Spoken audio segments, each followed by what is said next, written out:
அட காலிய போய் எதுக்கு இப்படி மூஞ்சி தொங்க போட்டு வந்துச்சுக்கிற?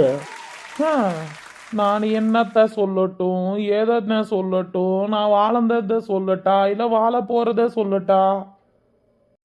என்னத்துக்கு இப்படி சலிச்சுக்கிற? என்னமோ 60 வயசு கிளம்புனாட்டு இப்படி சலிச்சுக்கிற?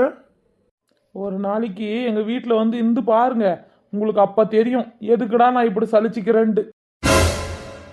உன் வீட்டுல வந்து நான் வாழ்ந்து பாக்குறதுக்கு அதுக்கு என் வீட்லயே இருந்துப்பேன்.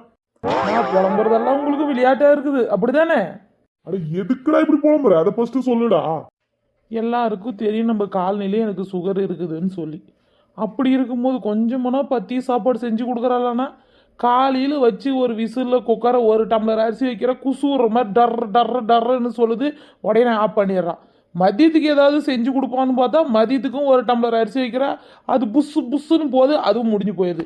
சரி நைட்லேயாச்சும் ஏதாவது களி சப்பாத்தி இல்லை அடை ஏதாவது சுண்டில் கிண்டில் வேச்சு கொடுப்பா அப்படின்னு பார்த்தா அதுவும் கிடையாது. உடனே குக்கரில் கழுவி வைக்கிறா, உடனே டஸ்ஸு புஸ்ஸு அது குசுற மாதிரி டர் டர்ன்னு போயிட்டு கிடக்குது.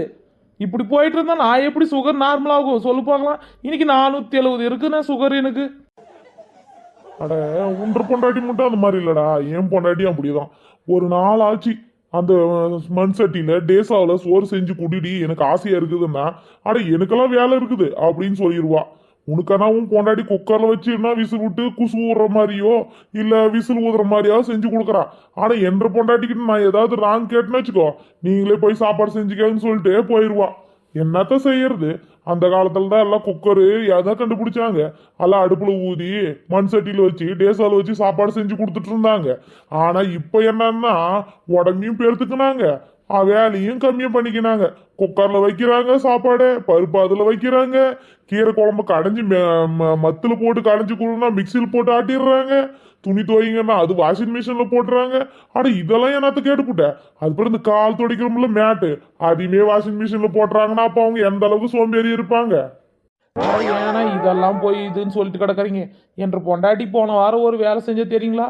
களி செஞ்சு கொடுறியே ஆசையா இருக்குது, சாப்பிட்டு ரொம்ப நாள் ஆச்சு அப்படின்னு சொன்னேன். அதுக்கு என்ன பண்ணா தெரியுங்களா? குக்கர்ல போட்டு வேக வச்சுட்டானே. அட என்னடா சொல்ற நீனு? குக்கர்ல எப்படா செஞ்சா ஊன்ற பொண்டாட்டி? அண்ணே அது எதுக்கு கேட்குறீங்க? இதில் ஒரு டம்ளர் சோறு செஞ்சால் குக்கரில் விசில் வந்தால் நம்ம ஆஃப் பண்ணிடுறோம்.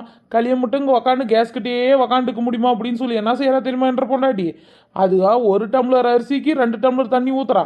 அதே மாதிரி இந்த ராகிக்கு ஒரு டம்ளர் ராகி மாவுக்கு 3 டம்ளர் தண்ணி ஊற்றி வைக்கிறானா. விசில் வந்த உடனே எடுத்து அப்படியே கரண்டியில் மொண்டு அப்படியே கரண்டியில் வலிச்சு ஐஸ்கிரீம் வலிக்கிற மாதிரி வலிச்சு போடுறான். அது ஒண்டியாண்டி பிடிச்சி கொடுறீங்கன்னா அட எப்படி புட்டு தானே திங்குறீங்க, அப்படியே தின்னுங்கம்மாங்கம்மா அப்படின்றா. என்னத்தன சொல்றது? இவங்கெல்லாம் இந்த மாதிரி சோறு செய்யறதுக்கு குக்கர் வச்சுக்கிறாங்க, மிக்சி வச்சுக்கிறாங்க, வாஷிங் மிஷின் வச்சுக்கிறாங்க.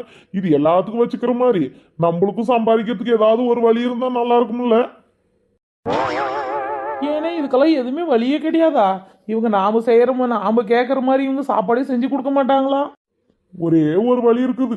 மோடி ஐயா திடீர்னு வந்து 2000 ரூபாய் நோட்டெல்லாம் செல்லாதுன்னு சொன்னாருல்ல, அதே மாதிரி இவங்களுக்கும் மிக்சி கிரைண்டரு ஃப்ரிட்ஜு அதெல்லாம் செல்லாதுன்னு திடீர்னு நைட்டோட நைட்டோ அறிவிச்சோம்னு வச்சுக்கோ, நாம தப்பிச்சோம். இன்னும் ஒரு 10 வருஷன்றது இன்னும் 30 வருஷம் சேர்ந்து வாழ்ந்துட்டு போவோம். அதுவும் நல்லா தான் இருக்கும். ஆனால் இதெல்லாம் அறிவிக்க மாட்டாங்களே. பெரிய பெரிய கம்பெனிக்காரெலாம் இப்படி பண்ணி போட்டாக்க வச்சுக்க அவங்க லாஸ் ஆகி போயிடுவாங்க. அதனால இந்த மாதிரிலாம் செய்ய மாட்டாங்க. சரி எங்கள் வீட்டுக்காரையும் சோறு செஞ்சு வச்சிருப்பா, போய் திங்கிறதுக்கு போயிட்டு வரேன்னு ஆஃபீஸ்க்கு வந்து சேர்ந்துருங்க.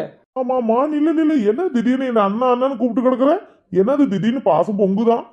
அது ஒரு ப்ரோவில் வந்துருச்சு விடுங்க, அதெல்லாம் போட்டு கன்ஃபியூஷன் பண்ணிக்காதீங்க சரிங்களா? ஆமாங்க, இந்த குக்கர் வாஷிங் மிஷினு ஃப்ரிட்ஜு இதெல்லாம் வந்து நல்லதுக்கு தான், இல்லைன்னு சொல்றதுக்கு இல்லை. ஆனா வந்து உடம்பும் கெடுது இல்லைங்களா? குக்கர்ல செய்யலாங்க, சாப்பாடு வேண்டாம்னு சொல்லலை. ஆனா கொஞ்சமான சுகர் ஆகட்டும், பிபி ஆகட்டும், கொலஸ்ட்ரால் ஆகட்டும் கொஞ்சம் வந்து கண்ட்ரோலா இருங்க, அவ்வளவுதான் சொல்ல முடியும். நாம போய் வீட்டில் இருக்கிறவங்களுக்கு நீ குக்கர்ல செய்யக்கூடாது, நீ துணியை அதில் துவைக்க கூடாதுன்னு சொன்னா வச்சுக்கோ, நம்மளை எடுத்து துவைச்சு போடுவாங்க. கொஞ்சம் ஜாக்கிரதையா இருந்துக்கோங்க.